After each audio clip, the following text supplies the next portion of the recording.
What's up, everybody? Long time no hear from me.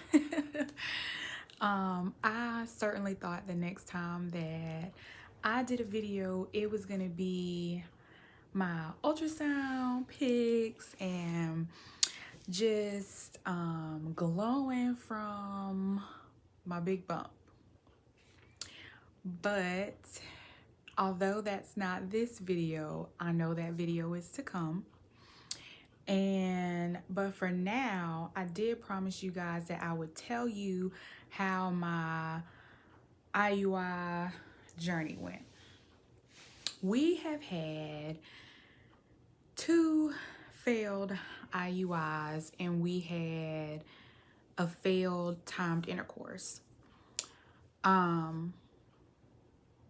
So all 3 of those were really disappointing, with all the wonderful things the fertility specialist was saying when I had my initial appointment, and how I had so many follicles, and you know, I was below 35 at the time, so all things were looking up. And because those didn't work, I really began to be I had to fight off depression because of it. You know, when you expect your body to do something that it's not doing, it is tough. It is tough to accept. It is tough to work through, but it is possible. It is possible, definitely with faith.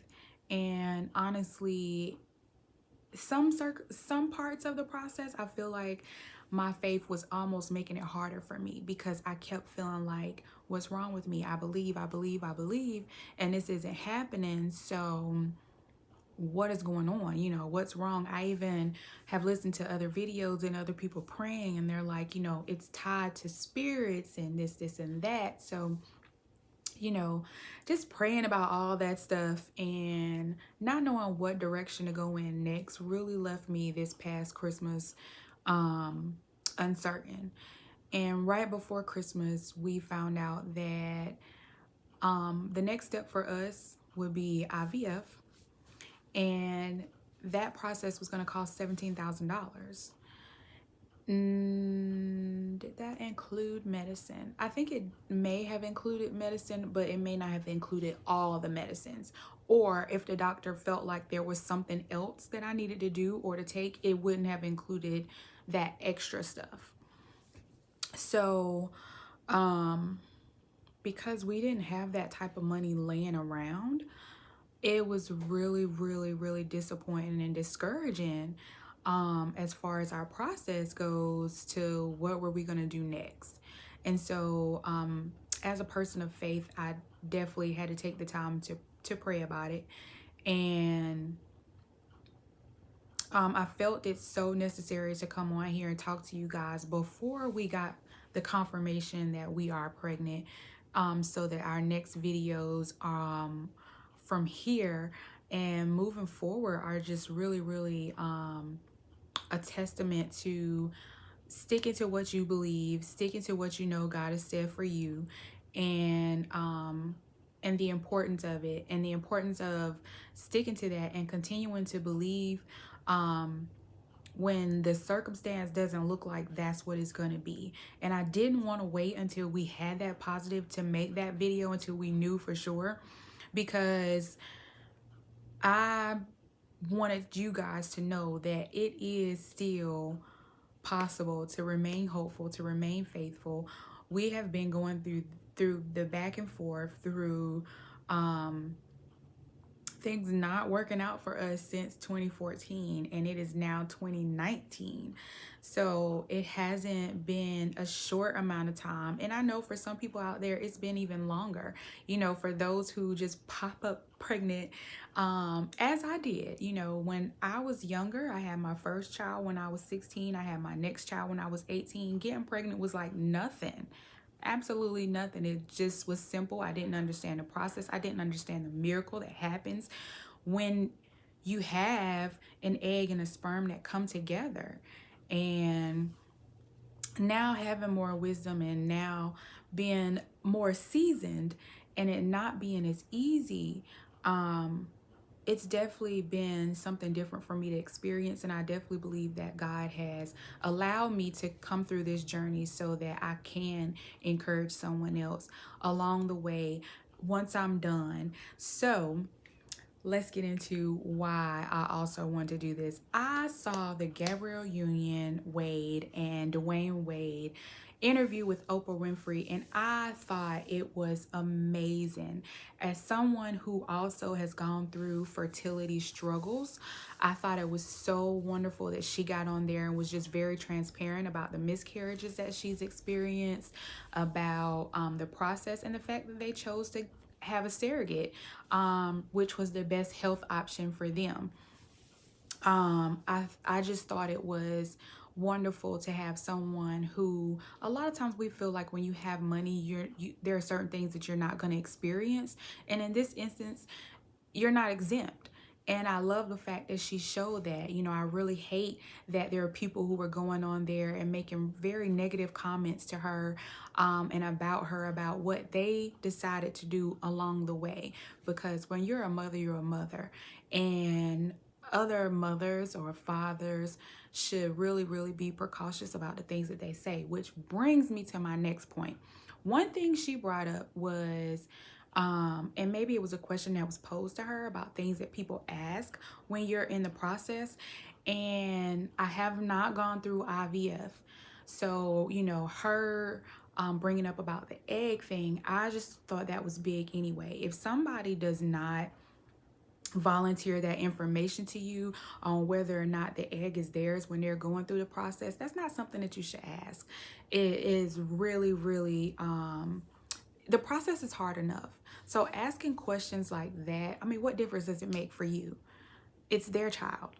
So there's no reason to ask that, you know. Really, really, it's a really hurtful question for a process that's already very tough anyway. But I have gone through IVF, and there are things that people have said to me. For one, because I'm more seasoned, like I said, I have birthed 2 children. I have had 2 miscarriages, and I have 2 younger stepchildren. So although I've birthed 2, now experiencing pregnancies not working out, it's not easy. It's not easy. And you know, people often will say, well, you did it before, as if I could control it, because if I could control it, I'd be pregnant. I would have been pregnant. So, you know, just things like that, things like saying, you know, as when your kids go through teenage years, they can take you through, okay? All the way through. You be wanting to kill them, bring them back to life again, just so you can kill them again. That's just sometimes how it goes, you know.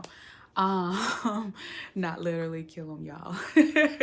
But you be wanting to beat the whole holy crap out of them sometimes. They do test your faith, but they also keep you on your knees, which is a good thing. So I've had 2 teenagers, and they have really, really gone through some decisions that I don't like as a mom. And because of some people who know the decisions that they made, they would say, you know, well, why do you want to do it again? You know, children, for one, children are children. You know, they're going to be kids. There are certain decisions that we made as we grew up that our parents didn't agree with. So I'm not going to let something like that stop me. I'm not going to let something like that hold me back from something else that I know that I'm supposed to be doing. You know, I know that I'm supposed to birth these kids. I know that I'm supposed to birth again. So I'm not going to let a situation that's bad right now. And see, that's the thing, y'all. We cannot let situations that are bad right now stop us from doing our next, whether that's babies, business, whatever it is for you. Don't let the right now stop you from tomorrow. Other things that they've said was, are you pregnant?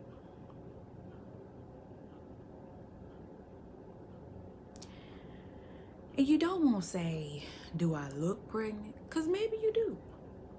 Because some of the hormones that you have to take and stuff like that, that might cause you to be a bit more bloated. It might cause you to have a little bit of what looks like a bump. So, you know, you don't want to, and because I am a person of faith, I didn't want to just say no. And I wouldn't say no like that. I would say it very nice, but I would, well, not right now, or I'm not sure yet, but in having to answer that question when you want the answer to really be yes, it's tough. So just allow the person who's going through this fertility time to tell you when it's the right time to let you know you're pregnant. Even if you're not going through or have gone through any fertility issues, a lot of times you don't want to tell people ahead of time before that first trimester is out that you're pregnant. So to ask early anyway puts that person, that parent, in a certain situation where they're like, do I have to tell them now, or can I just wait when I really wanted to wait in the first place? You're really putting a lot of pressure on them that's unnecessary. And I know that you care and that's why you're asking, but in knowing this now, you can make different decisions with other people and just allow them to tell you. Let me think, what else have I heard? Oh, the one I heard multiple times. If you stop thinking about it, it's gonna happen.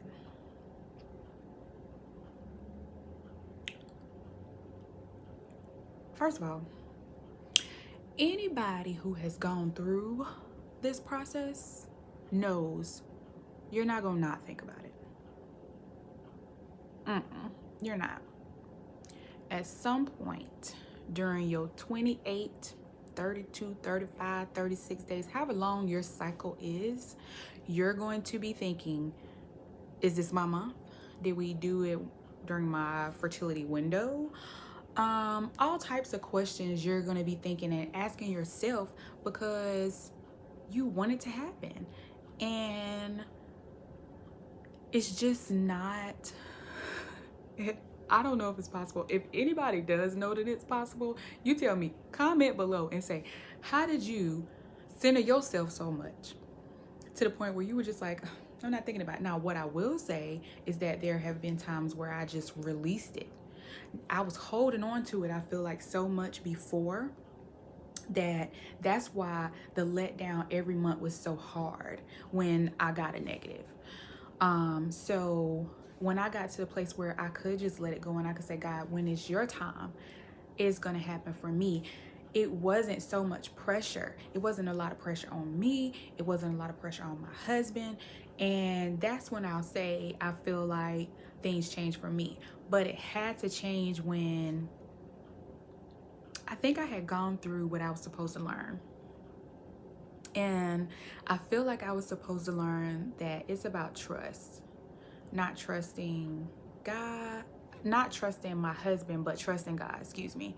I feel like that was what I needed to learn in this process, that's when the timing was right. That's when it was just where I needed to be personally in my headspace.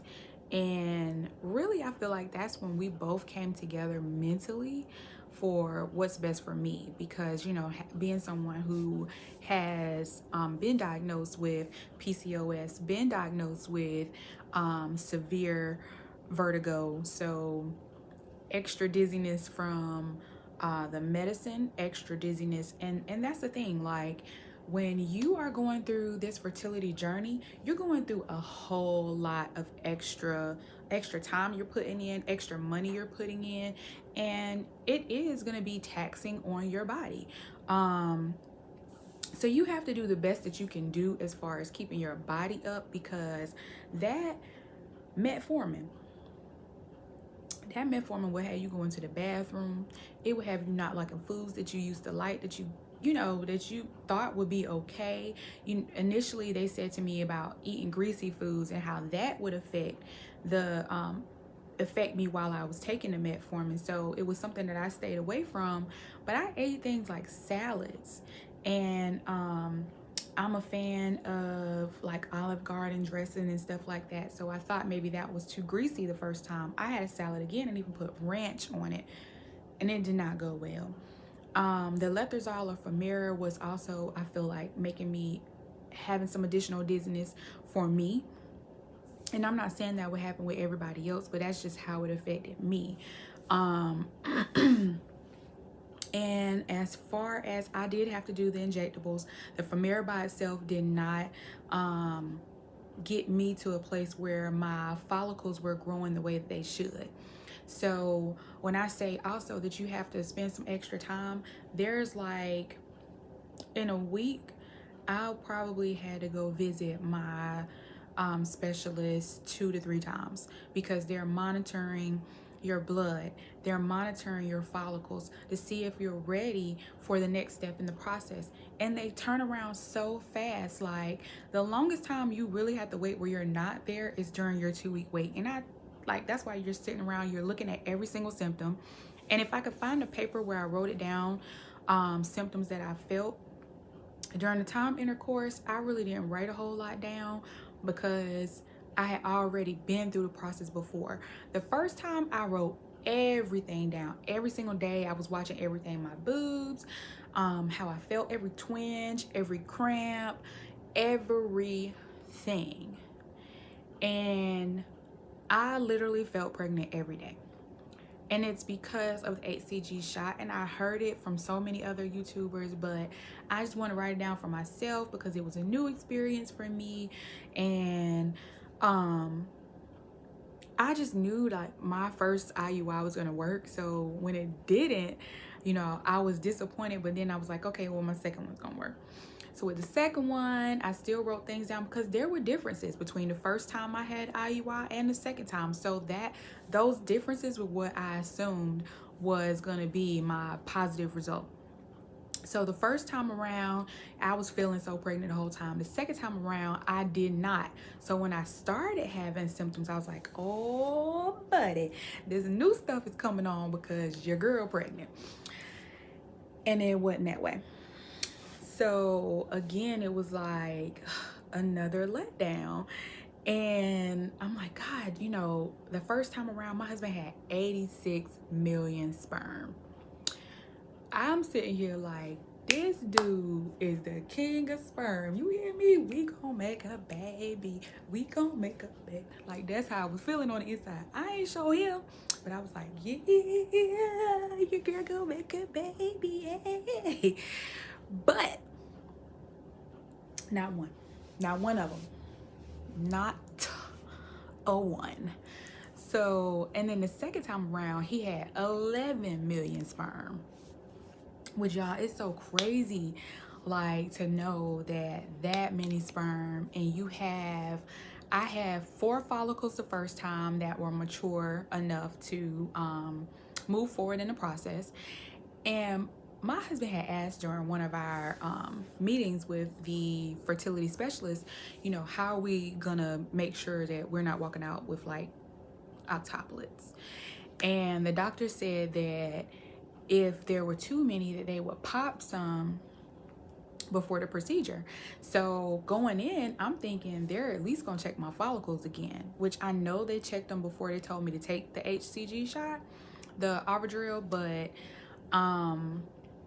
they ain't check them again. So like after the first one didn't work, I was even asking like, well, how do you know I did ovulate? And so how they know is they'll be able to see that like it collapses, your follicle that releases the egg, it will collapse. So they're able to see that you did actually ovulate as they do move forward. But I guess it would have been good to know like this is the process and we don't think 4 is too many, because I was like, well, what if all 4, you know, release an egg? What's gonna happen, you know? And then those 4 could split and that could be 8. So yeah, all those things would have been good to know. It would have been good to know that my doctor wasn't actually going to do the procedure, that one of the nurses that worked in there was going to do it. So I kind of felt like when the first one didn't work, like maybe it was her, maybe she did it wrong because it hurt, and everybody was like, oh, you just gonna feel a little discomfort, da da da da da. Discomfort my tail, that thing hurt. When I say it hurt, it hurt. It felt like the oncoming of contractions, and I was like, whoa, you know, I wasn't prepared for this. And I'm sitting up there trying to take it like a G, trying not to cry. But them things hurt for like a good 10 minutes as I'm sitting up there and, you know, just waiting. And then when I stood up, I was like, oh my God, you know, is it gonna come back out? Anything gonna come out of there? Because she done poked a hole up in there. But nothing came out. Nothing was dripping down my leg. So yeah, those were all things like I just did not know what to expect. Did not know, you know, how to prepare myself for it, because it was kind of like going in, you're seeing pap smear stuff sitting up there, so you don't really know what they're gonna do. But afterwards, so they tell you not to test for 14 days because your test can still come up positive. And so when you look on YouTube, you see all these people who like, oh well, day 7 I got my BFP, day 9 I got my BFP, which is your big fat positive. This is what everybody wants. And so I was like, oh gosh, I gotta test, I gotta test so I can see when I get my BFP. And the longest time that it took for the Avadryl to get out of my system total was a full 2 weeks, and that was like the last time. And I was so shocked because I had been praying. I was like, God, don't let my test go negative. I just wanted to stay positive the whole time. So I'm waiting on it to get stronger, because it's also what you see on all the YouTube videos. Like everybody talks about and shows you how the test that they take, how the line gets darker and darker and darker. And that's how they know that their hormones are increasing the way that they should. So that's what I was anticipating. And it did, day 11 the last time, it did get a little darker, but it went back lighter. So I was like, maybe, you know, I held it different before I did my test, my first morning urine. Maybe it was later the other nights by the time I got in the bed. And then I'm testing early in the morning as soon as I wake up, because you gotta go. So I just assumed that that's what it was. I had a blood test done, and the blood test came back negative. So I will say, you know, sometimes it does stay in your system a full 14 days. One time it stayed in my system till like 10 days. Day 11 is when I got the negative. So it's good to have the cheapies there so that you can test away if that's what you need, what you feel that you need to do, just for some solace in your mind during the 2 week wait. But I mean, if you can hold out, because that first response early result, them tests expensive. But I ain't gonna lie, I spent the money. I spent the money because I wanted to know. And I have seen that some of the cheapies, I've used the one step, our last ones, and I'll insert pictures. I did the one step ovulation, and I did it prior to ovulation. I did it after ovulation to see how long it was going to show it stayed in my system. And with this particular strip, just so you guys know, and you can choose whether or not you purchase those, it took what I felt like was a long time, even after taking the Avadryl HCG shot, for it to turn around and say, you're ovulating. I felt like it was something that should have popped up faster, especially with it being so fresh in my system. And it went away pretty quickly. I think it was like 3 or 4 days, and then after the 3 or 4 days, it definitely showed that it looked negative. However, there was still HCG in my system. So because I was also doing the one step test for pregnancy, I was able to see, you know, that line go out as well. Now, while I was still getting that last time, positives from the first response early result, I was not getting positives from that one step. So there was not enough HCG in my system for those to work. And I think that those say that they're like 25 mLs. And I think that first response might be like 10. So it was picking up the very small amount that was still left in my system, whereas the one steps weren't. So I guess in a certain way, if you want to use those one steps, it will kind of help you as far as like not getting those false positives the way that I was, and not getting your hopes up. Also in these process, the first time around, either the first or the second time around, I started to bruise with the shots. And you go like one side of your belly to the other side day by day as you're giving yourself the shots, and you give yourself like, they initially told me 5. And this is like right before you ovulate, and the shots do, they help your follicles mature so that you have an egg that's big enough and ready to go. So they prescribed Minifer, and it's called Minifer for a reason, because it's got like menopause P in it, for real. And I don't know what it is in menopause P that's helping us grow eggs, because people with menopause like can't even have kids anymore, but somehow it works, and for some reason they tested it. Who would know? But yeah, that's what they decide to do. And they come in a small pack. It's got like 5 in a pack, so that's what was prescribed to me, was 5. I don't know if that's what's typical for everybody else, but it was. And they come in little vials, and you mix one with the other. It becomes clear, and then you put it in your needle, and then you inject it. Well, for me, my follicles still hadn't grown as much as they wanted it to grow, so they would tell me to take another dose. And because I only had 5 in my box, my doctor's office was so sweet. They would give me another one and just tell me to split that one, and then do 1 on day 6 and then 1 on day 7 out of the additional bottle that they gave me. But because I felt like, well, maybe I'm not getting all the medicine that I should, and maybe that's why things weren't working, I went on and like purchased an extra box so that the next time I wouldn't have to do that. And even though, you know, it was nice of them to do that for me, but I wanted to have the adequate amount of medicine, hopefully thinking that that was gonna change the results in the end. So the bruising, I will also insert a picture so you can see like how it looks. It was like little dots. It wasn't like big, like somebody punched me in my stomach. But it was enough to just be like, maybe something's wrong. Like maybe I'm doing it wrong. I'm pressing too hard.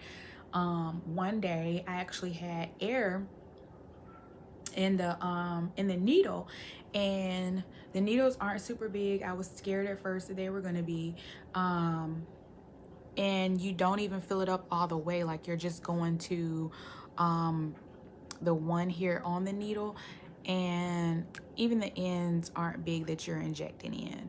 So you really don't have to be afraid. They send you everything you need, or they're gonna give you everything you need, however you get your medicine. Mine came in the mail, so that's just how I got it. And this is what, you get one of these as well to keep your needles in, and then I'll take them to the doctor's office and then let them discard of them, not throw them in the trash can. But yeah, so the bruising, there were just little small dots. It wasn't anything like super big or anything like that. And oh, the air in the needle, that's what I was talking about. So I was like, oh my God, I had air in my needle, and I had actually did the injection anyway because I couldn't get the air out and I didn't want to waste medicine. So then I started freaking out because I read on Dr. Google that the air can travel up to your heart and it can give you like a heart attack and stuff like that. So I was scared and praying like, Lord, don't let me have no heart attack. And I was like, well, gosh, maybe I should just take my shots in the doctor's office or something, not do it at home if it's going to be all this. but all was well. And I will say that they do recommend that you like tap the needle and press it until a little bit of the medicine comes out, because really all that stuff, if you tap it and the air bubbles go up, by the time the medicine comes out also, it should, most of whatever you see in there should come out. It shouldn't be like a large air bubble or anything like that. And what else happened during that process? Besides that, I feel like that probably was it. I know people say like don't freak out about it. I didn't know if they were going to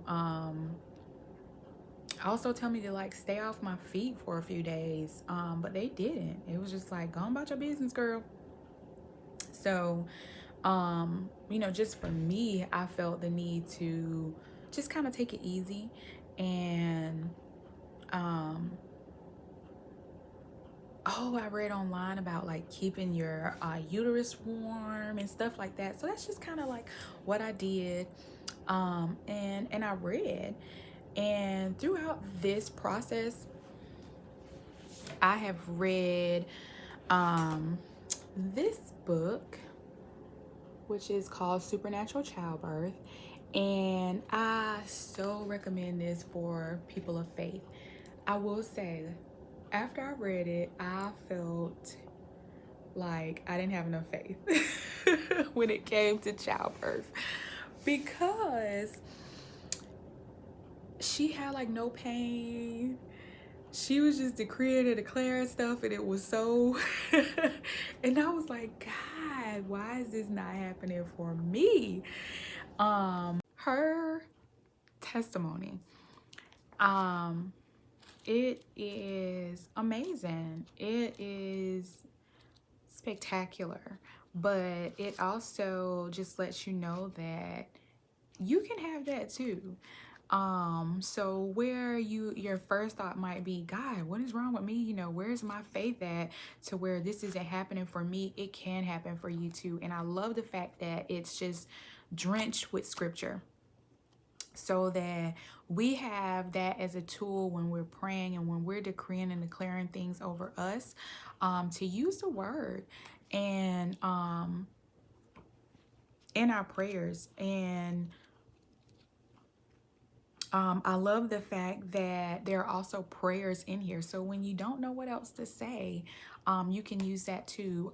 You know, my husband and I recorded the prayers that are in the back, and I just use those, you know, if I was on my way to work, or at lunch, or at the end of the day, when I'm praying at night, just playing it and repeating that over myself and touching my belly and proclaiming and declaring that's what's for us. Also, during my last process, I got this book, Praying Through Your Pregnancy, a week by week guide, and it has short stories, and then also like a quick prayer and or a quick scripture, and then there's a space for you to write in there. And what I like about that is it's kind of like a way for you to look back. And although I've had to stop it a few times, you know, not getting to the positive pregnancy test when I started it, I look forward to being able to finish it and then being able to hand it down to like my daughter and say, or get her own and say, you know, this is what I went through. And maybe you want to look back at what happened with me during this time, what symptoms I was having, how I was feeling, how grateful I was to be going through the process as we went along, or how I got through some very hard times that you can feel during pregnancy. And how I felt at the time, because sometimes how you feel at the time is not how you feel at the end. You know, when you forget about the labor pains, when you forget about the contraction because you're holding your blessing, So this is just a great thing to look back on. And then last but not least is my cousin gave me this thankful every day, this gratitude journal. And I love this. I love being able to take one thing out of my entire day and write down why I'm grateful for it. I love being able to reflect back on my day and it not have to be reflecting on the negative parts of the day, because it can feel like your whole day went wrong when your period comes on.